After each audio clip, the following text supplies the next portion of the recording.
मित्रांनो, सध्याच्या मार्केटमध्ये तुम्ही पाहिलं असेल की मोठमोठ्या कॅन्डल बनतात आणि त्या कॅन्डल बनल्यानंतर आपल्याला समजत नाही की ही मोमेंटम अजून कंटिन्यू होणार आहे का इथेच ही थांबणार आहे. ह्याच प्रश्नाचं उत्तर आपण आजच्या व्हिडिओमध्ये पाहणार आहे. चला तर मग व्हिडिओला सुरुवात करूयात. मी आपला कपिल आपल्या मराठीमध्ये दुनियामध्ये सर्वांचं पुन्हा एकदा स्वागत करतो.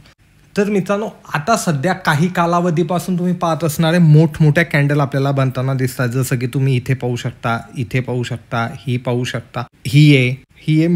मी तुम्हाला भरपूर असे एक्झाम्पल दाखवू शकतो की या किती मोठमोठ्या कॅन्डल बनत आहे आणि याला आपण कशा प्रकारे ट्रेड करू शकतो किंवा मोमेंटम याच्या रिगार्डिंग पुढे कंटिन्यू होणार आहे का नाही होणार आहे. जसं तुम्ही इथे पाहू शकता, कॅन्डल वरती गेली आणि वरतून परत जितकी वरती गेली होती तितकीच खाली आली.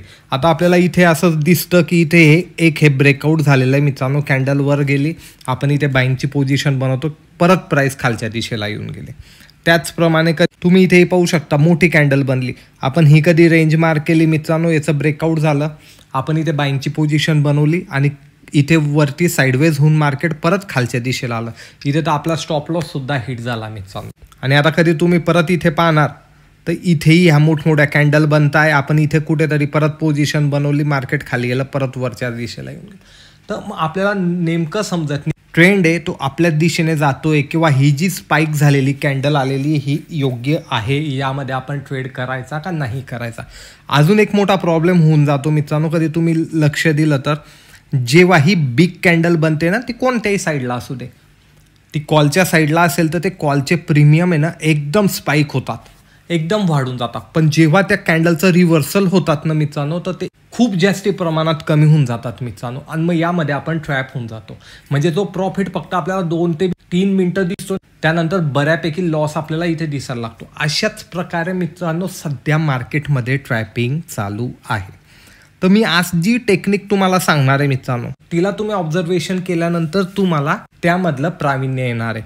पण तिला ऑब्झर्वेशन आपण कशा प्रकारे करू शकतो आणि कशा प्रकारे आपण तिला ॲनालिस करू शकतो ते पाहणार आहे. जेव्हा ही मोठी कॅन्डल बनते, उदाहरणार्थ आपण थोडं या साईडला पाहू, जेव्हा ही मोठी कॅन्डल बनते, सपोज अप ट्रेंडला बनली, एखादा झोन ब्रेकआउट करून, एखादी लेवल ब्रेकआउट करून मोठी कॅन्डल बनली, तर यामध्ये बसायचे 2च मार्ग आहे मित्रांनो. तेव्हा तिला फॉलो थ्रू पुढची कॅन्डल पण बुलिश कॅन्डल म्हणजे मारुबुजू कॅन्डल बनते. मारुबुजू कॅन्डल कशी तुम्हाला माहिती आहे, एक तर प्लेन फुल बॉडी म्हणजे मोठी बॉडी असते, किंवा कॅन्डलही असली तर एकदम मामूली शॅडो असते मित्रांनो. तिला आपलं कॅन्डलस्टिक पॅटर्नची सिरीज आहे, तिच्यामध्ये डिटेल एक्सप्लेन केलेलं आहे. तर लहानशी शॅडो असते. अशी कॅन्डल नको की तिला बिग शॅडो आहे कोणत्याही साईडला आणि बॉडी लहान आहे.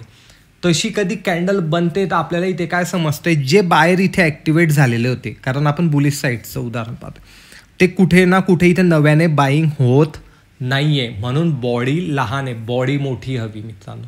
बॉडी जेव्हा मोठी आहे तर तुम्ही असं म्हणू शकता की तिला फॉलो थ्रू भेटतंय.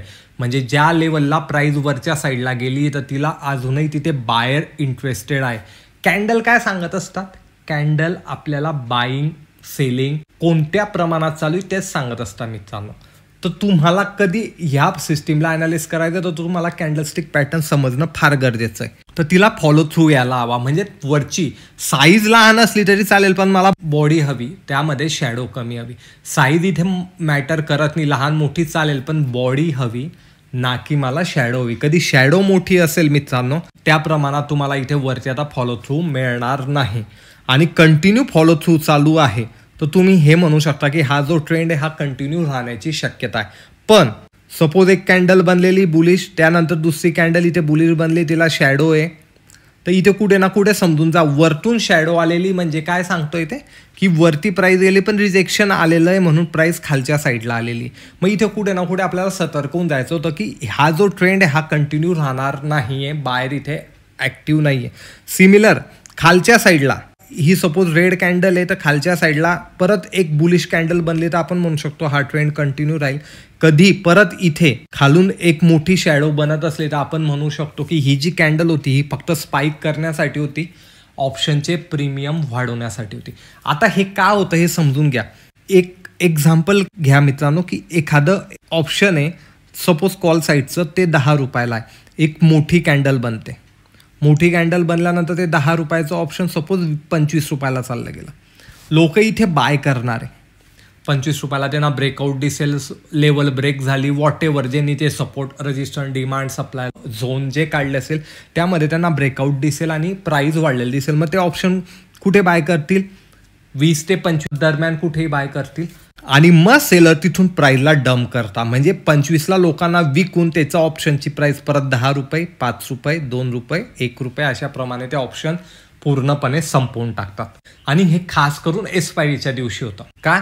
एखादा माल विकायचा आहे, माझ्याकडे माल पडलेला आहे, मला विकायचा आहे, तर मग मी कमी प्राईजमध्ये का बरं विकू? मी त्याची प्राईस पहिले वाढवेल, त्याची प्राईस हायर करेल, हायर प्राईजमध्ये लोकांना तो विकल्यानंतर मी त्याची प्राईस ड्रॉप करून देईल. अशा प्रकारे सध्या मार्केट चालू आहे. हे थोडी इन डिटेल आहे आणि ॲडव्हान्स कन्सेप्ट आहे मित्रांनो. तर एक बेसिक लक्षात घेऊन घ्या. त्यामुळे हे स्पाइक येतात की ऑप्शनचे प्रीमियम ते वाढवून देतात आणि हायर प्राईजला लोकांना जे बायर असतात, जे जास्ती करून बिगनर असतात, त्यांना ते त्यामध्ये ट्रॅप करतात आणि फसवून देतात. पण आता आपल्याला याला आयडेंटिफाय करायचं आहे. जसं की मी तुम्हाला सांगितलं, आता आपण इथे पण पाहू शकतो. इथे एक मोठी कॅन्डल बनली. आता हे तर सपोज गॅप अप ओपन झालेलं होतं मार्केट, म्हणून आपल्याला एवढं कन्सिडर नाही. पण पुढची कॅन्डल तुम्ही पाहू शकता लहान बनली आणि तिथून खालच्या साईडला आलं. आता खालच्या साईडला येताना मोठमोठ्या कॅन्डल बनल्या. आता तुम्ही म्हणणार हे आता एवढ्या मोठ्याने मी काय बोललोय? आपल्याला कॅन्डलची साईज मॅटर करत नाही, आपल्याला मारुबुजू कॅन्डल हवी. तुम्ही मारुबुजूचा व्हिडिओ पाहून घ्या, त्याच्यामध्ये तुम्हाला इन डिटेल समजेल. तर मारुबुजू म्हणजे त्याला बॉडी जास्ती तुम्ही पाहू शकता. मग हा फॉलो थ्रू आपल्याला इथे पाहायला मिळतोय. परत इथून कधी तुम्ही ही रेंज आखली तर हिचं ब्रेकआउट झालेलं दिसेल मोठ्या कॅन्डलने, पण हिला फॉलो थ्रू आला का? वरती कॅन्डल आली का? एखादी ग्रीन नाही आली मित्रांनो. त्यामुळे हे जे आहे हे सस्टेन करणार. इथून परत मोठमोठ्या कॅन्डल बनताय, याला फॉलो थ्रू आलेला आपल्याला इथे पाहायला मिळतोय. त्याचप्रमाणे तुम्ही भरपूर अशी उदाहरणं, इथेही तुम्हाला एक मोठी कॅन्डल दिसेल जी की आहे मारुबुजू बुलिश, पण हिला फॉलो थ्रू आला का? वरती कोणती कॅन्डल बनली? Doji candle. डोजी कॅन्डल बनली म्हणजे खाली मार्केट आलं, पुलबॅक घेतला, पण वरती तिला फॉलो थ्रू आला नाही, म्हणून ती वरच्या लेवलला गेली नाही. सिमिलर इथे कॅन्डल पाहू शकता तुम्ही ग्रीन. फक्त लक्षात ठेवायचं आपल्याला फॉलो थ्रू यायला हवं. फॉलो थ्रूसाठी आपल्याला याच्यावरती एक बॉडीवाली कॅन्डल बनायला हवी. याचं एक उत्तम उदाहरण इथे पाहू शकता मित्रांनो. इथे ही मोठी कॅन्डल बनली आहे, त्यानंतर ही पुढची ही कॅन्डल बनली, तर आपल्याला फॉलो थ्रू येताना दिसतोय. जेव्हा ही डोजी कॅन्डल बनते ना मित्रांनो, तर इथे मार्केटने पॉज घेतलेला आहे, हे समजून घ्यायचं. मग आता याचा फॉलो थ्रू येण्यासाठी कॅन्डलने याचा लो कधी डाऊन साईडला आहे तर आणि अप साईडला कधी मार्केट येतं, याचा हाय लगेच ब्रेक करायला हवा पुढच्याच कॅन्डलमध्ये, तेव्हाच तुम्ही याला समजू शकता की हा फॉलो थ्रू आहे. जशी इथे एक मोठी कॅन्डल बनताना दिसते, पण फॉलो थ्रू आला का? रिजेक्शन शॅडो पहा मित्रांनो, वरच्या साईडने आलेली, म्हणजे प्राइस वर गेली, सस्टेनने केली, खाली आलं. तर इथेच आपल्याला प्राइसने सांगून दिलेलं आहे की प्राइस ही वरच्या साईडला सस्टेन करत नाही. ह्या सर्व कॅन्डलला वरच्या साईडला पण शॅडो पाहू शकतात, म्हणजे कुठे ना कुठे प्राइस इथून रिव्हर्सल होण्याचा चान्सेस आहे. त्याचप्रमाणे इथे पण मोठी कॅन्डल बनली, ग्रीन पण बनली, नंतर रेड पण बनली. ग्रीनला पण फॉलो थ्रू आला आणि रेडला पण फॉलो थ्रू आला आणि भरपूर उदाहरणं आहे मित्रांनो, तुम्ही कधी पाहिले तर इथेही तुम्ही पाहू शकतात.